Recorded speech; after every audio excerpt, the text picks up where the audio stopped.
Morning students. Last video जो हम लोगों ने पढ़ा था बायोकेमिस्ट्री चैप्टर का, उसमें क्लासिफिकेशन ऑफ बायोमॉलिक्यूल तक हम लोगों ने स्टडी किया था। आज हम लोग उसी में आगे कंटिन्यू करते हैं। कार्बोहाइड्रेट्स का क्लासिफिकेशन हम लोगों ने कंटिन्यू पढ़ा था वीडियो सेकेंड में, उसको पूरा कर लिया था हम लोगों ने। और आज अब कुछ कार्बोहाइड्रेट्स जैसे हमारे कुछ मोनोसैकेराइड्स के बारे में, कुछ ओलिगोसैकेराइड्स के बारे में और कुछ पॉलीसैकेराइड्स के बारे में हमें यहाँ पर डिस्कशन पढ़ना है। तो आज हम लोग मोनोसैकेराइड का डिस्कशन कर लेते हैं कि मोनोसैकेराइड्स के इंपॉर्टेंट कंपाउंड्स हमारे सिलेबस में जैसे ग्लूकोज है, फ्रक्टोज है, इनकी स्ट्रक्चर के बारे में जान लेते हैं, सुक्रोज के बारे में जान लेते हैं एंड माल्टोज है हमारे सिलेबस में, तो माल्टोज के बारे में स्टडी कर लेते हैं हम लोग। ठीक है, तो कम टू द पॉइंट कि हम लोग बात करते हैं मोनोसैकेराइड्स की।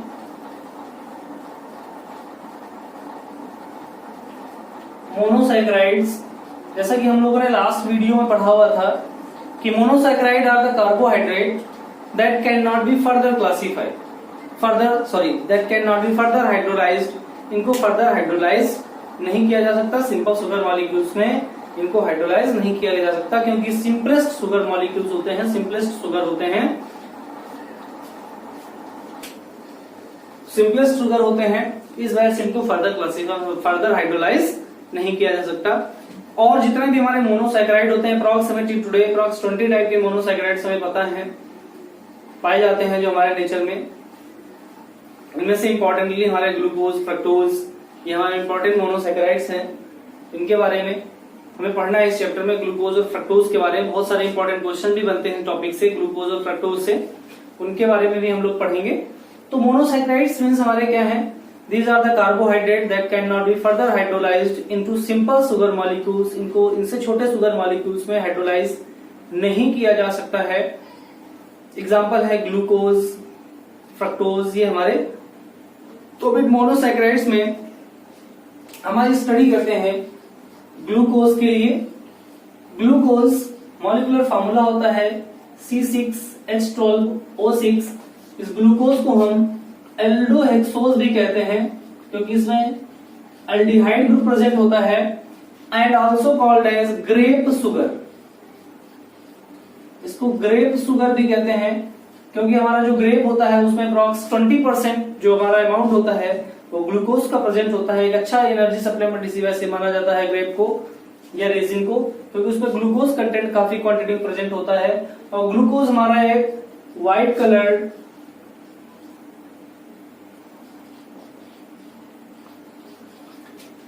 सॉलिड कंपाउंड होता है, white coloured solid compound, soluble in water, water में आसानी से डिसॉल्व हो जाता है, सॉल्युबल होता है। ग्लूकोज की प्रिपरेशन करने के लिए बेसिकली प्रिपरेशन किसकी बात करते हैं? तो प्रिपरेशन फ्रॉम सुक्रोज। इसी को इन्वर्जन ऑफ शुगर भी कहते हैं, इन्वर्जन ऑफ सुक्रोज भी कहते हैं इसी प्रोसेस को।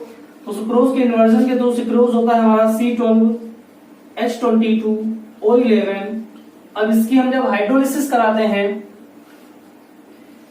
माइल्ड एसिडिक मीडियम में तो ये सीधे ब्रेक कर जाता है C6H12O6 plus C6H12O6। One molecule of glucose and one molecule of fructose, this is called as inversion क्योंकि ग्लूकोज हमारा डेक्स्ट्रोरोटेटरी मिलता है, फ्रक्टोज हमारा लीवोरोटेटरी यहाँ पर मिलता है। इसी वजह से ग्लूकोज को डेक्स्ट्रोज भी कहा जाता है क्योंकि डेक्स्ट्रोरोटेटरी होता है। That's why it is also called as dextrose। इसको डेक्स्ट्रोज शुगर भी कहते हैं। जितने भी हमारी शुगर्स होती हैं अगर वो डेक्स्ट्रोरोटेटरी हैं तो उनको डेक्स्ट्रोज बोलते हैं। और जितनी हमारी लीवोरोटेटरी होती हैं ऑप्टिकली, दैट मीन वो ऑप्टिकल रोटेशन को अगर आप लाइट को क्लॉकवाइज मूव कराती हैं उनको डेक्स्ट्रोरोटेटरी बोलते हैं। जो एंटी क्लॉक मूव कराती हैं उनको लीवोरोटेटरी कहते हैं। तो हमारे जो ग्लूकोज है अगर इनका एक तो सोल्यूशन लिया जाए तो इनसे जो ऑप्टिक डेविएशन मिलता है वो डेक्स्ट्रोरोटेटरी मिलता है, इसी वजह से इनको डेक्स्ट्रोज बोलते हैं। और फ्रक्टोज हमारी ये लीवोरोटेटरी होती है, इसी वजह से इनको लीवोलोज भी बोलते हैं। लीवोलोज क्योंकि ये और इनका जो एक तो सोल्यूशन है वो लाइट को एंटी क्लॉकवाइज मूव कराता है। तो ग्लूकोज एंड फ्रक्टोज, एक तो हमारा नॉर्मल मेथड ये था सुक्रोज से प्रिपेयर करने का, इससे हमें ग्लूकोज और फ्रक्टोज दोनों के ही अमाउंट मिल जाते हैं और यहाँ से ग्लूकोज को हम सेपरेट कर लेते हैं। दूसरा मेथड इंडस्ट्रियली, अगर हमें ग्लूकोज बनाना है तो इंडस्ट्री में कॉमर्शियल पर्पस के लिए ग्लूकोज प्रिपेयर करने के लिए हम क्या करते हैं, इन कॉमर्शियल पर्पस या for commercial purpose, for commercial purpose it is prepared by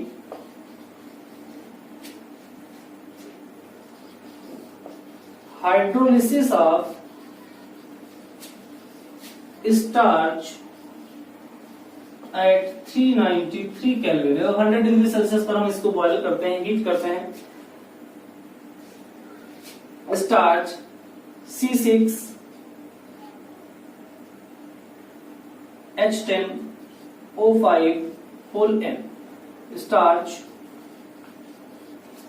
इसकी हाइड्रोलिसिस कराते हैं हम लोग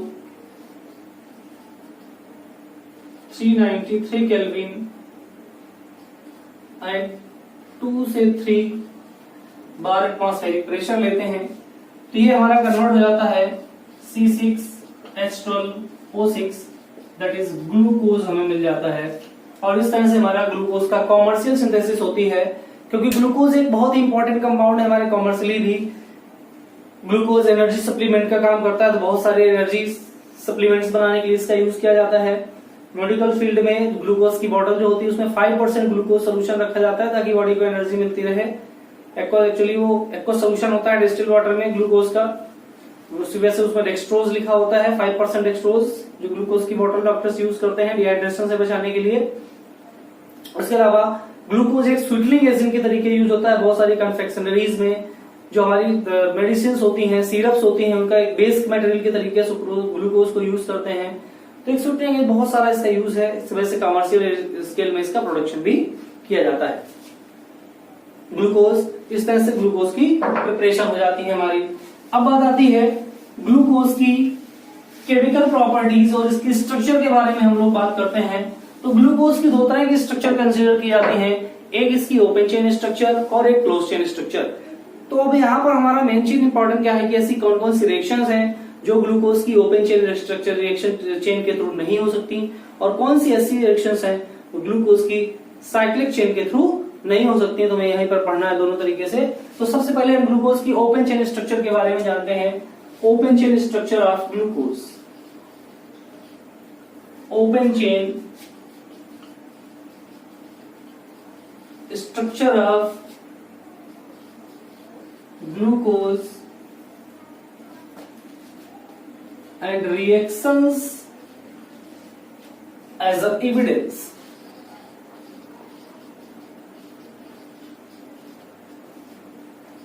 ओपन चेन स्ट्रक्चर की उसमें जो एविडेंस हमारी रिएक्शंस देती हैं, तो पहली रिएक्शन है reaction of glucose with hydrogen iodide. जब ग्लूकोज की रिएक्शन हम हाइड्रोजन आयोडाइड से कराते हैं तो ये हमारा नॉर्मल हेक्सेन में कन्वर्ट हो जाता है, जो प्रूव करता है कि ग्लूकोज हमारा एक ओपन चेन कंपाउंड है। मींस इसकी स्ट्रक्चर जो है हमारी ओपन चेन स्ट्रक्चर होती है। कैसे होती है देख लेते हैं। Glucose CHO CHOH whole 4 CH2OH। अब जब इसकी रिएक्शन हम हाइड्रोजन आयोडाइड के साथ इसको हीट कराते हैं, स्ट्रांगली हीट करते हैं, तो ये सीधे कन्वर्ट हो जाता है CH3 CH2 whole 4 and CH3। This is hexane. Normal hexane हमें जो मिल जाती है तो ये प्रूव करती है कि ग्लूकोज एक ओपन चेन कंपाउंड है। इसकी स्ट्रक्चर जो है हमारी ओपन चेन स्ट्रक्चर होती है। ठीक है, ओके, कंफर्म कि ग्लूकोज की जो HI से रिएक्शन है तो हमें नॉर्मल हेक्सेन मिलता है, ये हमारा ग्लूकोज होता है। तो जिसकी स्ट्रक्चर है हाइड्रोजन आयोडाइड से, ये प्रूव करता है कि ग्लूकोज की ओपन चेन स्ट्रक्चर प्रेजेंट होती है।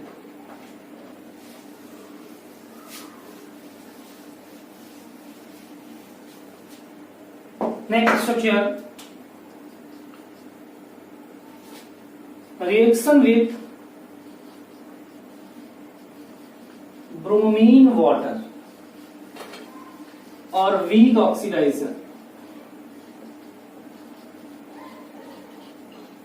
ब्रोमीन वाटर के साथ जब इसका वीक ऑक्सीडेशन होता है CHO CHOH होल 4 CH2OH और इसका ऑक्सीडेशन होता है ब्रोमीन वाटर के साथ, तो ये कन्वर्ट हो जाता है COOH CHOH whole 4 and CH2OH। तो ये जो हमारा कंपाउंड बनता है ये बन जाता है ग्लूकोनिक एसिड, और ग्लूकोनिक एसिड ये प्रूव करता है कि ग्लूकोज की ओपन चेन स्ट्रक्चर होती है, प्रेजेंट होती है।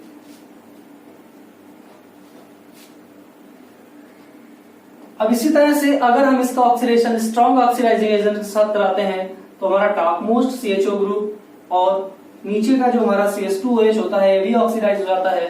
तो ये रिएक्शन दो तरह से प्रूव करती है कि ग्लूकोज है 1 aldehyde group as well as primary OH group also. Glucose में 5 प्राइमरी OH ग्रुप होते हैं हमारे, बेसिकली जो दिख रहे हैं 1 4 5, लेकिन इनकी प्रूविंग करनी है, सॉरी 5 प्राइमरी ग्रुप OH नहीं होते, 1 प्राइमरी OH ग्रुप होता है और 4 सेकेंडरी OH ग्रुप होते हैं। अगर हमें प्रूव करना होता है प्रूव दैट ग्लूकोज है 1 प्राइमरी OH ग्रुप, तो इसका स्ट्रॉन्ग मीडियम में नाइट्रिक एसिड के साथ जब हम ऑक्सीडेशन कराएंगे तो ये हमारा जो नीचे वाला जो CH2OH है ये भी COOH में चेंज होता है और फाइनली हमें मिलता है ग्लूकोसैकरिक acid.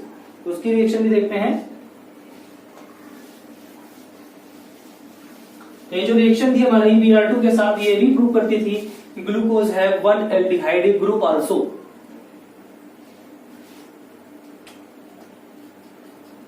Glucose when undergoes oxidation with concentrate HNO3 it form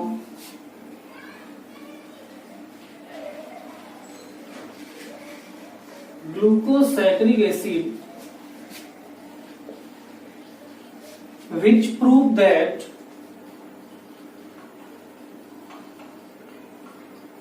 glucose have 1 primary OH group as well as 1 aldehyde group। ये एक एल्डिहाइड ग्रुप भी इसमें प्रेजेंट होता है, इसको भी प्रूव करती है। तो देख लेते हैं CHO CHOH whole 4 and CH2OH। अब इसका ऑक्सीडेशन हो रहा है कंसंट्रेट HNO3 के साथ, या फिर हम KMnO4 ले लेते हैं। तो जब ऑक्सीडेशन कराते हैं तो ये बदल जाता है COOH CHOH whole 4 and COOH, और ये हमारा जो कंपाउंड है ये है ग्लूकोसैकरिक एसिड। ये प्रूव करता है कि ग्लूकोज में हमारा 1 प्राइमरी OH ग्रुप भी प्रेजेंट है। अब बात आती है कि ऐसी कौन सी रिएक्शंस हैं जो केवल ये एविडेंस देती हैं कि ग्लूकोज में केवल एल्डिहाइड ग्रुप ही प्रेजेंट है, एल्डिहाइड ग्रुप प्रेजेंट है उसमें प्राइमरी पर, एक तो ऑक्सीडेशन वाला हो गया। उसके अलावा कौन सी रिएक्शंस हैं, कुछ एल्डिहाइड जैसे हमारे एडिशन रिएक्शंस भी देते थे, हाइड्रोजन साइनाइड के साथ साइनोहाइड्रेट बनता है, फेनिल हाइड्रोजीन के साथ, हाइड्रोक्सिल एमीन के साथ ऑक्सिन्स बनाते हैं। तो ये रिएक्शन भी हमारी ग्लूकोज के एल्डिहाइड ग्रुप, ग्लूकोज में एल्डिहाइड ग्रुप के प्रेजेंस होने को प्रूव करती हैं। लेकिन हम बात करते हैं reactions as a support of presence of aldehyde group in glucose.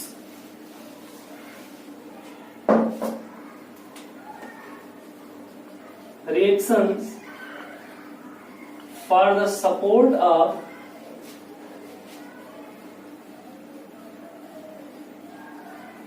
aldehyde group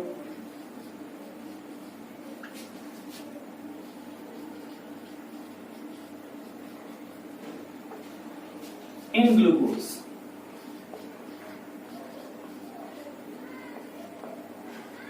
और भी कैसा, ये फ्री एल्डिहाइड ग्रुप को प्रूव करती है। जैसे CHOH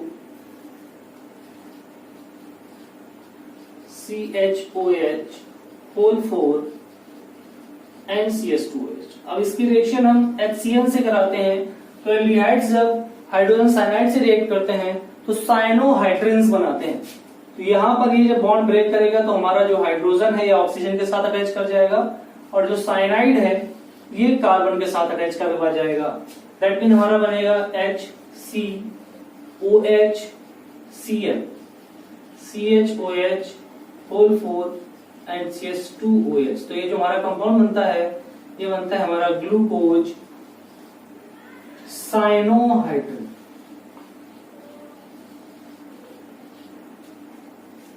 तो इस तरह से ये रिएक्शन भी प्रूव करती है कि ग्लूकोज में हमारा 1 एल्डिहाइड ग्रुप प्रेजेंट होता है।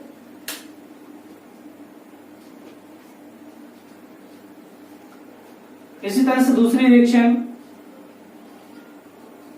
एल्डिहाइड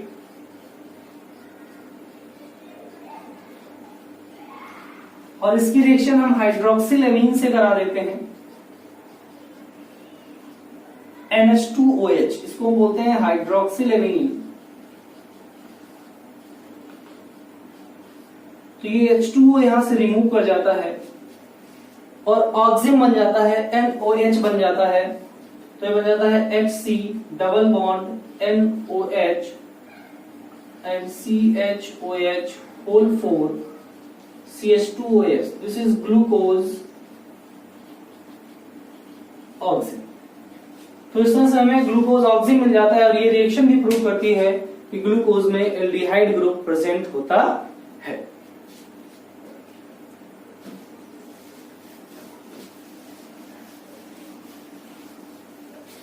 इसी तरह से अगर हम लोग ग्लूकोज की रिएक्शन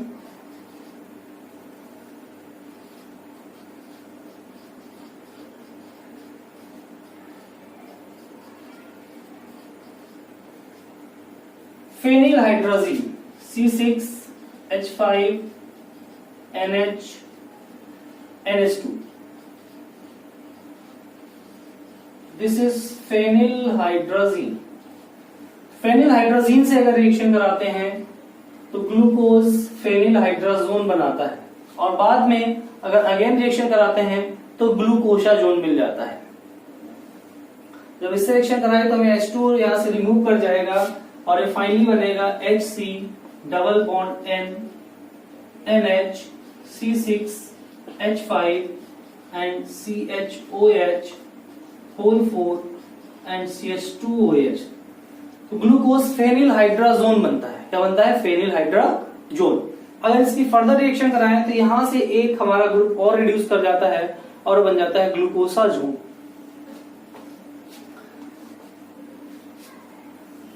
मीन्स अगेन अगर हम इसकी रिएक्शन कराते हैं C6H5NH NH2 से, तो हमारा जो कंपाउंड बनता है वो बन जाता है हमारा HC double bond N NH C6H5 and C double bond N NH C6H5 and CHOH whole 4 CH2OH। This is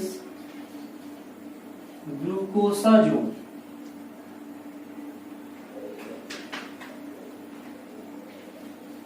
ग्लूकोसाजोन हमें मिल जाता है। तो ये रिएक्शंस हमारी प्रूव करती हैं कि ग्लूकोज में एल्डिहाइड ग्रुप प्रेजेंट होता है।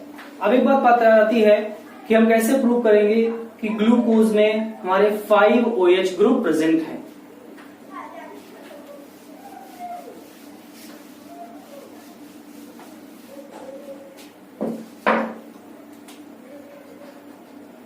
If glucose reacts with acetic anhydride, then it proves that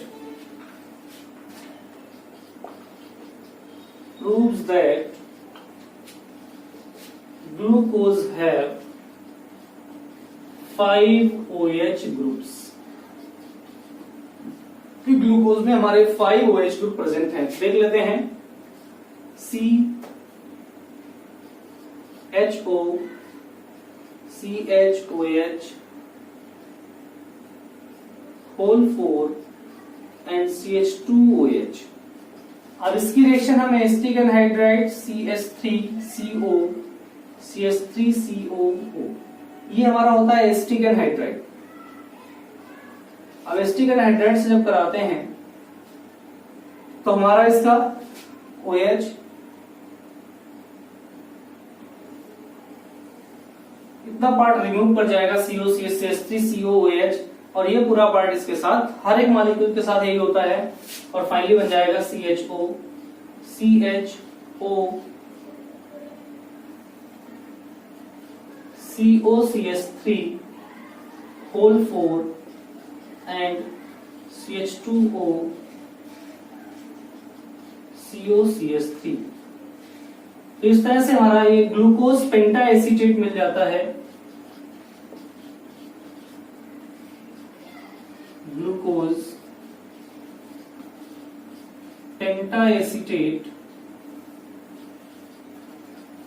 और ये प्रूव करता है कि ग्लूकोज में हमारे 5 OH ग्रुप होते हैं। अब बात आती है कि ग्लूकोज की कौन सी ऐसी रिएक्शंस हैं जो प्रूव करती हैं कि ग्लूकोज एक साइक्लिक कंपाउंड भी हो सकता है, कि ग्लूकोज की जो स्ट्रक्चर है वो साइक्लिक स्ट्रक्चर है। तो ग्लूकोज की रिएक्शंस जो हमारे सोडियम बाइसल्फाइड के साथ रिएक्शन है, ठीक है, तो ये रिएक्शन प्रूव करती है, सोडियम बाइसल्फाइड के साथ वाली रिएक्शन है, ये प्रूव करती है कि ग्लूकोज की स्ट्रक्चर जो है वो साइक्लिक स्ट्रक्चर है। और ग्लूकोज कई सारे टेस्ट है वो भी नहीं देता, सिर्फ बेस के साथ। तो रिएक्शंस प्रूव करती हैं कि ग्लूकोज में हमारे ग्लूकोज हमारे साइक्लिक स्ट्रक्चर कंटेन करता है।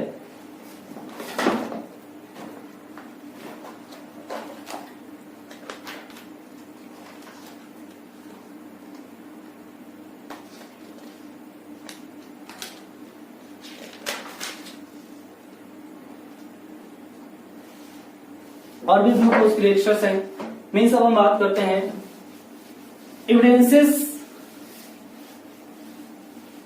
For the cyclic structure.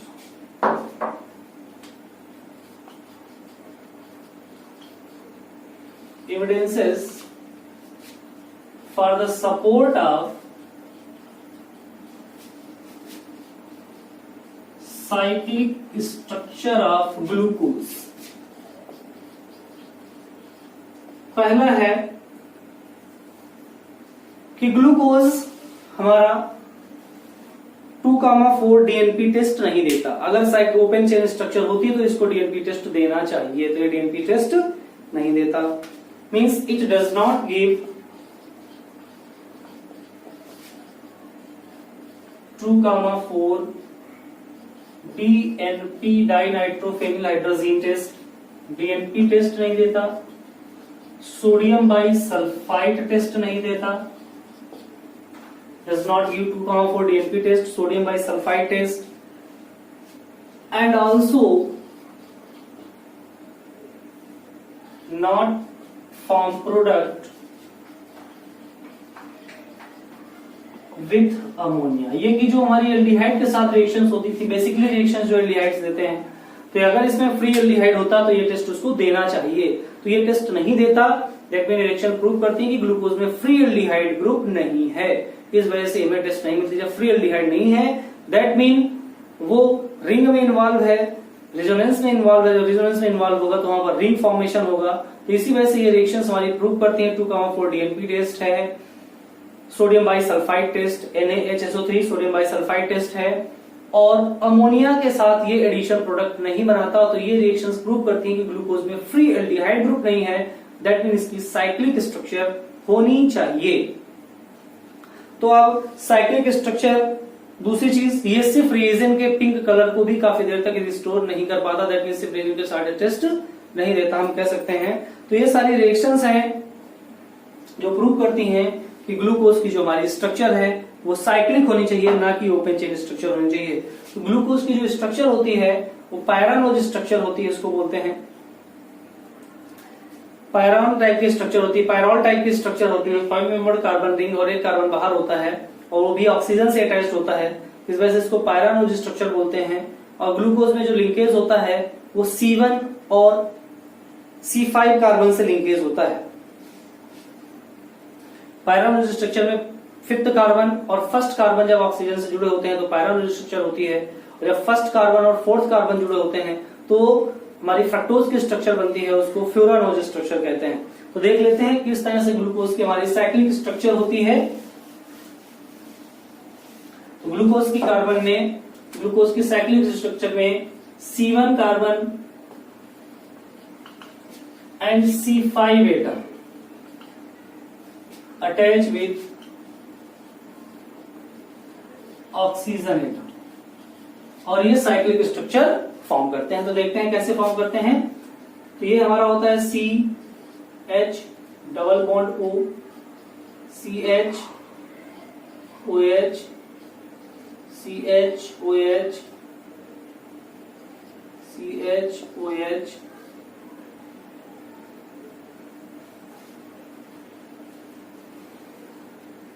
CHO। यहां पर इसकी स्ट्रक्चर इस तरह से मूव करती है और इसका जो हाइड्रोजन है इसका इस तरह से मूव करता है, अलग होता है। तो इसका जो रिंग है, रिजोनेंस है, लोन पेयर्स होते हैं, ये इस कार्बन की तरफ अटैच होते हैं और ये जो हाइड्रोजन है ये इस ऑक्सीजन की तरफ मूव करता है और लास्ट में CH2OH। तो ये हमारा फर्स्ट नंबर कार्बन हो गया एल्डिहाइड ग्रुप, ये सेकेंड नंबर कार्बन, ये थर्ड नंबर कार्बन, ये फोर्थ नंबर कार्बन, ये फिफ्थ नंबर और ये सिक्स्थ नंबर। तो C1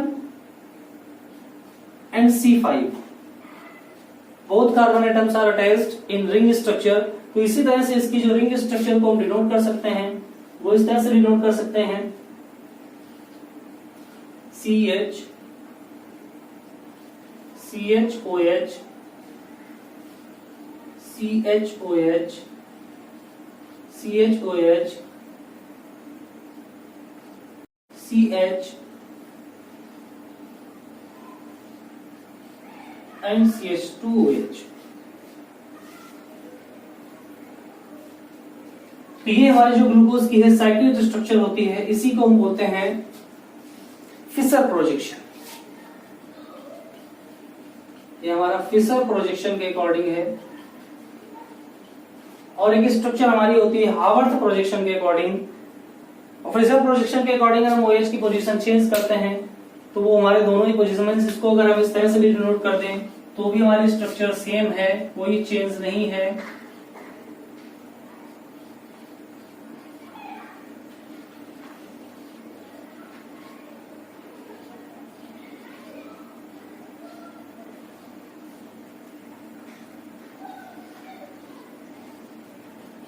and CH2OH। These are the structures according to Fisher projection। ये दोनों ही स्ट्रक्चर हमारी फिशर प्रोजेक्शन के अकॉर्डिंग बिलोंग करती हैं। तो ये ग्लूकोज की स्ट्रक्चर्स है हमारी, ये हमारी रेजोनेंस को डिनोट कर रही है, किस तरह से उनमें स्ट्रक्चर आई, साइक्लिक स्ट्रक्चर ये बताती है हमारी। तो ये पायरानोज स्ट्रक्चर होती है ग्लूकोज की। और ये दोनों स्ट्रक्चर्स एक दूसरे के इंटर कन्वर्टिबल है, एक दूसरे के इमेजेस हैं, इमेज फॉर्म करती हैं। तो ऐसे को ही हम बोलते हैं एनोमेरिक फॉर्म। दैट मीन दोनों फॉर्म ही एक दूसरे के एनोमर्स होते हैं। दैट मीन एनोमर्स क्या होते हैं? Anomers the process of conversion of one anomeric form into glucose to another form. इसको बोलते हैं म्यूटा रोटेशन। इसको क्या बोलते हैं? Mutarotation. दोनों एक दूसरे के एनोमेरिक फॉर्म है और उनकी इस प्रॉपर्टी को म्यूटा रोटेशन कहते हैं। वो क्या कहते हैं? म्यूटा रोटेशन कहते हैं। Means the pair of stereo isomers which differ by in configuration only around the carbon atom. जो कार्बन एटम के अराउंड केवल कॉन्फ़िगरेशन में डिफर करते हैं उन स्ट्रक्चर्स को हम बोलते हैं एनोमर्स। और ये दोनों एनोमेरिक स्ट्रक्चर्स होती हैं, ये एज अ म्यूटा रोटेशन के थ्रू होती हैं, तो इसको म्यूटा रोटेशन भी कहते हैं। अब इसी तरह से हम ग्लूकोज की पायरानोज स्ट्रक्चर पढ़ लेते हैं हावर्थ प्रोजेक्शन के अकॉर्डिंग। तो हावर्थ प्रोजेक्शन के अकॉर्डिंग जो ग्लूकोज की हमारी पायरानोज स्ट्रक्चर है वो इस तरह से होती है।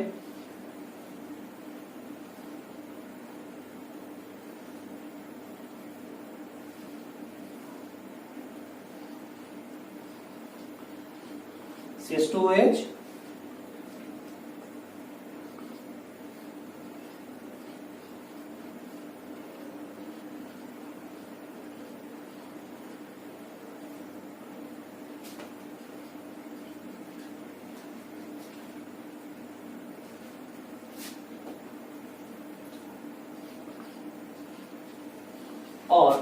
इसी को अगर हम इस तरह से भी बनाते हैं,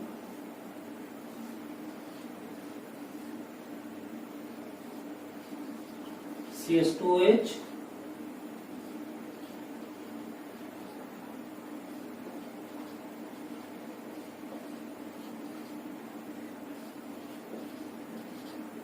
तो ये दोनों ही स्ट्रक्चर हमारे हार्वर्थ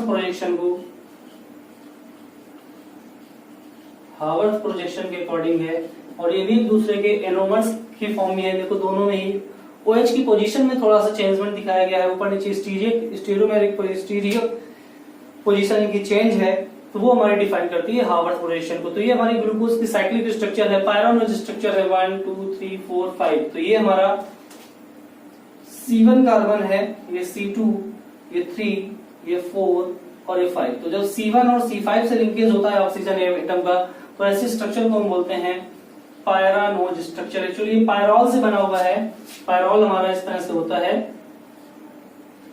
तो ये पायरॉल स्ट्रक्चर होते हैं, इसी वजह से इसको पायरानोज स्ट्रक्चर भी कहते हैं। ठीक है, तो पायरानोज स्ट्रक्चर है ग्लूकोज की। अब हम बात कर लेते हैं कुछ टेस्ट हैं जो ग्लूकोज के, कैसे हम प्रूव करेंगे कि हमारा गिवन कंपाउंड ग्लूकोज ही है। प्रैक्टिकल में भी करते हैं, to identify the given carbohydrate. तो उसके लिए कुछ हमारे टेस्ट होते हैं, टेस्ट ऑफ ग्लूकोज। तो ग्लूकोज के लिए हमारा पहला जो टेस्ट होता है वो होता है टॉलेंस टेस्ट। टॉलेंट टेस्ट में जब हम ग्लूकोज के साथ टॉलेंट रिएजेंट मिक्स करते हैं तो हमें सिल्वर मिरर मिल जाता है, और सिल्वर मिरर ये प्रूव करता है कि गिवन कंपाउंड हमारा ग्लूकोज है। दूसरा है Fehling test, Fehling solution test. तो फेलिंग सोल्यूशन टेस्ट में जब हम ग्लूकोज के साथ फेलिंग्स रिएजेंट मिलाते हैं, फेलिंग्स सॉल्यूशन मिलाते हैं, तो ये हमें ब्रिक रेड कलर देता है।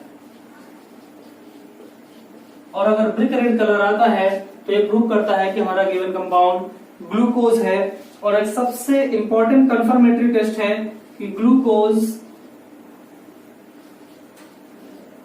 With dilute NaOH plus boil. और इसको हम क्या करते हैं, बॉयल करते हैं, इसका एक्वस सॉल्यूशन लेते हैं। जब इसको बॉयल करते हैं तो हमें क्या मिलता है, येलो कलर अपीयर। और अगर येलो कलर हमें अपीयर होता है, जो बाद में ब्राउनिश होने लगता है, अगर येलो कलर अपीयर होता है, तो ये तीनों टेस्ट ये कंफर्म करते हैं कि हमारा जो गिवन कंपाउंड है वो ग्लूकोज है। तो ये ग्लूकोज के कंफर्मेटरी टेस्ट थे। ठीक है, अब बाकी हम लोग नेक्स्ट वीडियो पे डिस्कस करेंगे।